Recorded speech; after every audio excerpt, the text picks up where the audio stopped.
ایک دن وہ آیا کہ جب حسین نے گھر میں آ کے کہا عباس اب مدینہ رہنے کے لائق نہیں رہا، زینب تیار ہو جاؤ، زینب تمہیں ارمان تھا نا کہ ہمیں سجدہ ادا کرنے؟ ہاں بھیا ٹھیک ہے کوئی بات، سجدہ خطبہ ادا کرنے جا رہا۔ حسین فہرست بنوا رہے تھے، خطیب علی محمد خاک کہتے تھے کہ حسین فہرست بنوا رہے تھے، زینب سنتی رہی۔ حسین نے کہا لکھو عباس تم ہماری طرف سے ہو گے، اچھا اکبر ہماری طرف سے، اصغر ہماری طرف سے، قاسم ہماری طرف سے۔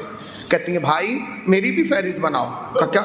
آپ کی شریکہ ہوں نا، شریکت الحسین ہوں، کسی قدم پہ آپ سے پیچھے نہیں رہوں گی۔ کہا بہن وہ کیسے؟ کہا کربلا میں آپ ایک بھائی دیں گے عباس جیسا، زینب دو دے گی، ایک عباس جیسا ایک تم حسین جیسا۔ آپ ایک بھتیجا دیں گے قاسم جیسا، میں تین دوں گی، ایک قاسم جیسا، ایک اکبر جیسا، ایک اصغر جیسا۔ بھیا کربلا میں آپ علی اصغر دیں گے، میں سکینہ دوں گی۔ بھیا کربلا میں آپ بھی دو بیٹے دیں گے اکبر اور اصغر جیسے، میں بھی دو بیٹے دوں گی، ایک اون جیسا ایک محمد جیسا۔ خطیب عالم محمد کہتے تھے کہ کہنے کے بعد زینب خاموش ہو گئی، کہتی ہے بھیا میں جلدی میں کہہ گئی آپ بھی دو بیٹے دیں گے میں بھی دو بیٹے دوں گی، آپ کے میرے بیٹوں کا کوئی مقابلہ نہیں ہے۔ بھیا میں جلدی میں کہہ گئی مگر بھائی میں زینب ہوں، وعدہ کرتی ہوں کربلا کے بعد تمہاری نسل سجاد بچا لائے گا، زینب کی نام کربلا میں ختم ہو جائے۔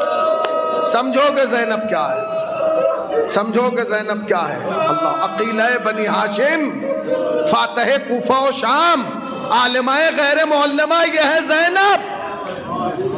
بھیا میں چلنے کے لیے تیار ہوں۔ نہیں زینب ایسے نہیں جاؤ گی۔ کہا بھیا کیسے جاؤں گی؟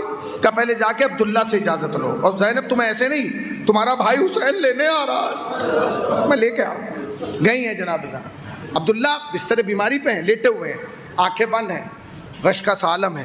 زینب گئی ہیں، علی کی بیٹی بلندی پہ نہیں بیٹھی، زمین پہ بیٹھی۔ عبداللہ کے ہاتھ پہ ہاتھ رکھا، جیسے عبداللہ کے ہاتھ پہ ہاتھ رکھا عبداللہ نے آنکھیں کھول کے دیکھی اور زمین کی طرف دیکھ کے کہا بی بی کیا قیامت آ گئی، علی کی بیٹی زمین پہ بیٹھی ہے۔ کہتی ہیں عبداللہ آج میں شہزادی بن کر نہیں سوالی بن کے آئی ہوں۔ بی بی میں سمجھا نہیں۔ کہا عبداللہ 21 رمضان کی رات یاد ہے؟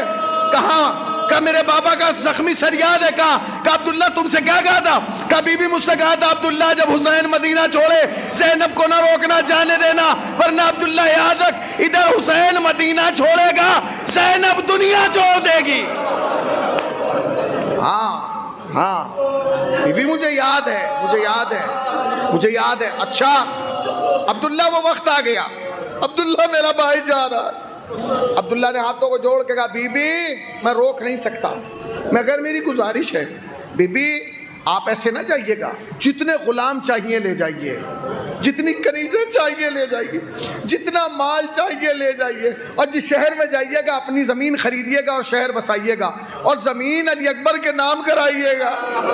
اسی لیے زمین کربلا کو جاگیر علی اکبر کہا جاتا ہے، علی اکبر کو زمیندار کربلا کہا جاتا ہے۔ ہاں عبداللہ ٹھیک ہے، مگر میں ایسی نہیں جاؤں گی، میرا بھائی مجھے لینے آ رہا ہے۔ ابھی باتیں ہو رہی تھی کہ دروازے پہ دق الباب ہوا۔ زندگی میں آہستہ قدم چلنے والی زینب تیز قدموں سے چل کے پہنچی، دروازہ کھولا، سامنے حسین کھڑے تھے، پیچھے علی عباس کھڑے ہیں، ان کے پیچھے علی اکبر۔ داخل ہوئے، بہن کو گلے سے لگایا، بہن میں تمہیں لینے آیا ہوں۔ عبداللہ کہاں ہے؟ کہتے وہ ہے۔ عبداللہ کوہنیوں کے بل اٹھ گئے، اے فرزند زہرا آپ کیوں آ گئے؟ میری کیا مجال کہ میں روک سکوں؟ مولا میری طرف سے اجازت ہے، مگر مولا اتنی گزارش ہے میں نہ جا پاؤں گا، اپنے دو بیٹے بھیج رہا ہوں، اگر کربلا میں کہیں ضرورت پڑے عبداللہ کی طرف سے فدیہ۔ تھک چکے ہیں، دو جملے اور سن لیجئے، تھک چکے ہیں، مشاہد زیادہ مصائب پڑھ گیا، مگر اس بی بی کا حق ہے کہ پڑھا جائے، اس لیے کہ شریکت الحسین ہے۔ زینب نے کہا ٹھیک ہے عبداللہ اجازت ہے ہم لے جائیں اپنی بہن کو، چلیں۔ خطیب آل محمد پڑھا کرتے تھے۔ زینب نے لیے حسین کا چہرہ دیکھا، پھر عباس کا چہرہ دیکھا، پھر علی اکبر کا چہرہ دیکھا، اور دیکھ کے کہا بھائی تم آ گئے کافی ہے، میں چلنے کے لیے تیار ہوں، مگر حسین میرے دل میں خواہش ہے میرے بھائی۔ ہاں بہن بتاؤ کیا خواہش ہے؟ بس سمجھ گئے تو ماتم کر لیجیے گا۔ کہتی ہیں بھائی میرے دل کی خواہش یہ ہے کہ آج مجھے عبداللہ کے گھر سے وہ لے کے جائے جو واپس مدینہ لانے کا وعدہ کرے۔ پڑھ چکا ہوں میں مصائب پڑھ چکا ہوں۔ حسین نے اکبر کی طرف دیکھا تو سینے پہ برچھی لگی ہوئی نظر آئی۔ عباس کی طرف دیکھا، شانے کٹے ہوئے نظر آئے. علی اکبر کو جا کے کہتے ہیں علی اکبر جا سجاد کو بلا لا. بھیا میں وعدہ کرتی ہوں سجاد کو زحمت نہیں دوں گی، جلے ہوئے خیموں سے اپنی پشت پہ نکالوں گی. اے بھیا جب بھی تازیانہ لگے گا میں اس کے سامنے آ جاؤں گی. اے بھیا میں اسے مصیبتوں سے بچاتی رہوں گی. اے بھیا اسے واپس مدینہ تک لے آؤں گی.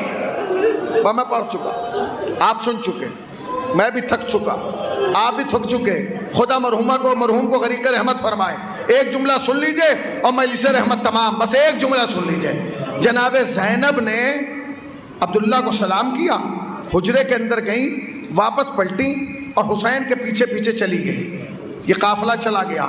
قافلہ تو چلا گیا مگر عبداللہ کے گھر میں قیامت آ گئی. جیسے کوئی میت رکھی ہو، ہر طرف سے رونے کی آواز، کنیزیں رو رہی ہیں، غلام رو رہے ہیں، ایک کوہرام مچ گیا. عبداللہ نے سب کو بلایا اور بلا کے کہا ابھی تو میں زندہ ہوں، میری زوجہ سفر پہ گئی ہے، آخر تم چیخے مار کے کیوں رو رہے ہو؟ کنیزوں نے کہا عبداللہ روئے نا تو کیا کریں، یہ بتا اس پورے گھر سے فاطمہ کی بیٹی کچھ نہیں لے کے گئی، بس اپنی ماں کی دی ہوئی چادر صندوق سے نکال کے لے گئی. عبداللہ تڑپ گئے، کہا بیویوں دعا کرو، جو چادر لے کے گئی ہے وہ چادر واپس لے آئے.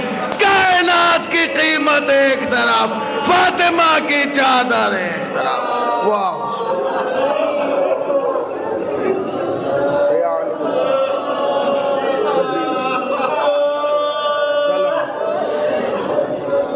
ایام